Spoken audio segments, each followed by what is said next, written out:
অনুকূলচন্দ্র পড়ছে সেই পাবনা ইনস্টিটিউশনে।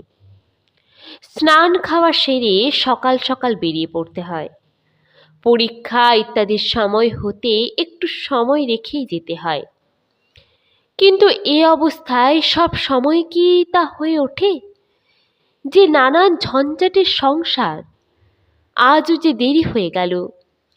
সেদিন ছিল অঙ্কের পরীক্ষা।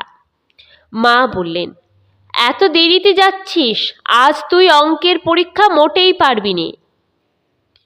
স্কুলে এসে দেখলে তত দেরি হয়নি। পরীক্ষা দিতে বসলে অনুকূলচন্দ্র, কিন্তু খাতা কলম সামনে নিয়ে বসেই আছে, লিখছে না কিছুই। বসে বসে শুধু কাঁদছে। ও কি রে, তুই কাঁদছিস কেন? তোর হয়েছে কি?